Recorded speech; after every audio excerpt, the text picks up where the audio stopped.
Hello students, let us start with the classification of animals from the lesson Diversity in Living Things and their classification from 6th standard. In this biology class, we are going to learn the classification of animals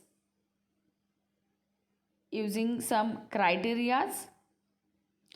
Like in the previous class, we have discussed the animal classification depending on the number of cells present in the body of animal. And the animals, they are divided into two groups, unicellular organisms and multicellular organisms. So the animals which contain only one cell in their body, they are called as unicellular organisms. And the body of animal which consists of more than one cells, they are called as multicellular animals.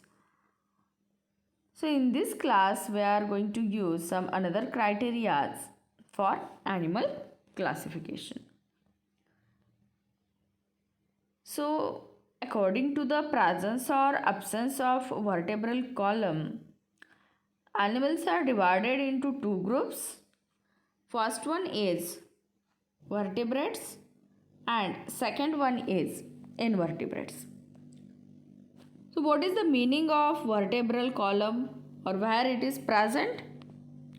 So अगर आप observe करते हैं जो हमारा back side है, यहाँ पे जो आपको बोन की चेन आपको ऑब्जर्व होती है या जो आपको फील होता है, तो वो क्या है? वर्टेब्रल कॉलम है. तो यहाँ पे मैंने इमेज लिया है, देखिए ये नेक का रीजन है, यहाँ से स्टार्ट होता है और यहाँ पे जाके वो क्या हो जाता है? एंड हो जाता है. तो ये क्या है? ये है vertebral column. So depending on the presence or absence of vertebral column, the animals are divided into two groups, vertebrates and invertebrates. What is the meaning of vertebrates? The animals which contain vertebral column, they are called as vertebrates. जिन animals में ये vertebral column ऐसा present होता है तो उनको हम कहेंगे वर्टेब्रेट्स. और जिन एनिमल्स में ये वर्टेब्रल कॉलम जो है ये एब्सेंट होगा तो वो कौन है? इनवर्टेब्रेट्स है. So depending on the presence और absence of vertebral column, animals are divided into two groups. First one is vertebrates and next one is invertebrates.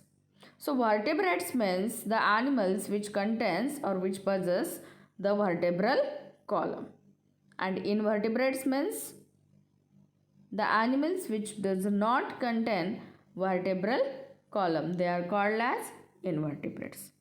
So what are the examples of vertebrates and invertebrates? सो इसमें अगर हम example देखते हैं तो invertebrates में जो animals है इसके इमेजेस यहाँ पे लिए, जैसे कि स्पॉन्जेस है. देन अगर आप देखते हैं कुछ एक्वाटिक एनिमल्स होते हैं, यहाँ पे अगर हम एग्जाम्पल देखते तो सी एनेमोन का एग्जाम्पल है. देन हाइड्रा का एग्जाम्पल है. यहाँ पे प्लानेरिया, ये जो एनिमल है यहाँ पे कुछ आपको नाम मैं बता देती हूँ आपको इसके. ये स्पॉन्जेस है, ठीक है. ये जो एनिमल्स है ये हाइड्रा, देन सी एनेमोन है ये. इसके बाद प्लानेरिया का एग्जाम्पल है.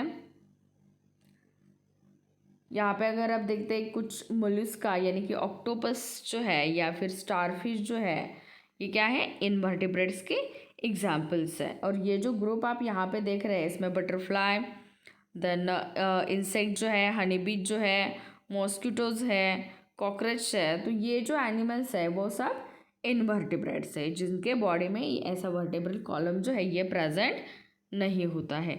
यहाँ पे जो मैंने वर्टेब्रल कॉलम दिखाया है उसमें एग्जाम्पल कौन सा है? ह्यूमन बॉडी का है. इसमें एग्जाम्पल मैंने ह्यूमन बॉडी का लिया है. सो इसमें इनवर्टिब्रेट्स का जो भी ग्रुप है इसमें ये वर्टेब्रल कॉलम ऐसा प्रेजेंट नहीं है. बट जो ग्रुप होता है वर्टेब्रेट्स का, इसमें क्या है? वर्टेब्रल कॉलम प्रेजेंट होता है। फॉर एग्जांपल हम देखते हैं तो फिश है, मैमल्स में ये एग्जांपल दिखा है बियर का, देन फिश है, इसके बाद रेप्टाइल्स है, बर्ड्स है एंड एम्फीबियंस है। तो ये जो भी एग्जांपल्स है तो ये एग्जांपल्स वर्टेब्रेट्स के जिसमें वेल डेवलप्ड वर्टेब्रल कॉलम जो है वो प्रेजेंट होता है। देन नेक्स्ट वन जो क्राइटेरिया यूज़ किया गया है वो है एनिमल्स विच ले एग और give birth to young ones. तो सराउंडिंग में आपने ऑब्जर्व किया होगा कुछ एनिमल्स ऐसे हैं कि जो एनिमल्स यंग वंस को बर्थ देते हैं, या फिर कुछ एनिमल्स ऐसे हैं जो कि क्या करते हैं, एग लेइंग एनिमल्स होते हैं और एग को हैच करके उसमें से क्या होता है, जो बेबी होता है उसका बर्थ होता है। तो depending on this they are divided into 2 groups, viviparous and second one जो ग्रुप है वो है ओविपैरस एनिमल्स का। So viviparous animals are the animals which give birth to young ones. जो बेबी को बर्थ देते हैं, डायरेक्टली बेबी को बर्थ देते तो वो कौन है, विविपैरस एनिमल्स है।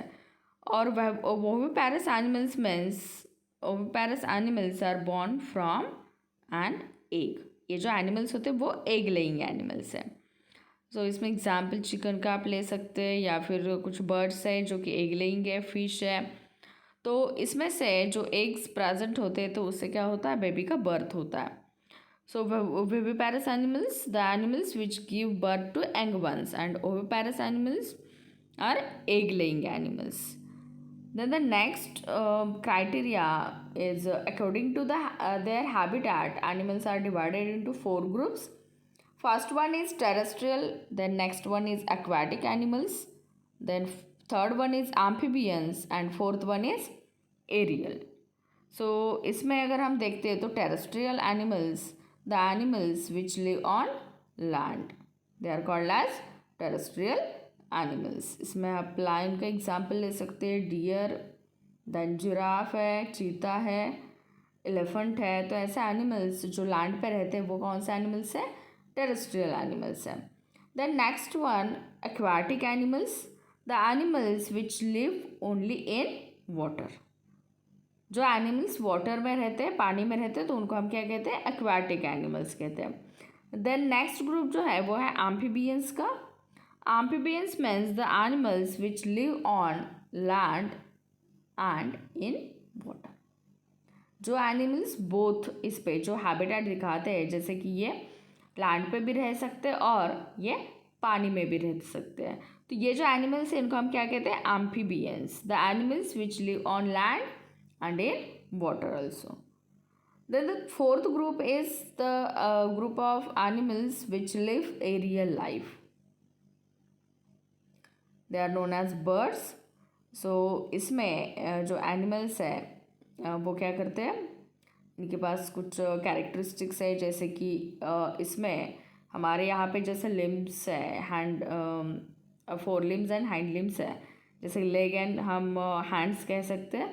तो इसमें इनका मॉडिफिकेशन हो गया है, जो आप इसके जो विंग्स देखते हैं तो उसमें इसका मॉडिफिकेशन हुआ है। और इनके पास बिग भी है, बिग का मॉडिफिकेशन, जैसे हमारे बॉडी में अगर हम देखते हैं तो जॉज का फॉर्मेशन हुआ है, तो इनका मॉडिफिकेशन, जॉज का मॉडिफिकेशन होके इनमें बिग का फॉर्मेशन होता है। तो ईच एंड एवरी ऑर्गेनिज्म जो है, जो भी ये डिफरेंट हैबिटेट्स में रहते हैं, तो डिपेंडिंग ऑन देयर हैबिटेट इनके बॉडी में भी बहुत सारे ऐसे अडेप्टेशंस हमें देखने के लिए मिलते हैं। तो हमने आज ये एनिमल क्लासिफिकेशन देखा है, depending on their habitat, then depending on the egg laying or they give birth to the young ones, then classification of animals depending on the presence or absence of vertebral column. So today's homework is write down the criteria used for classification of animals. So इसमें आपको criteria write down करने हैं और उसके जो भी हमने groups form किए उन ग्रुप्स के एग्जाम्पल्स पे लिखने हैं।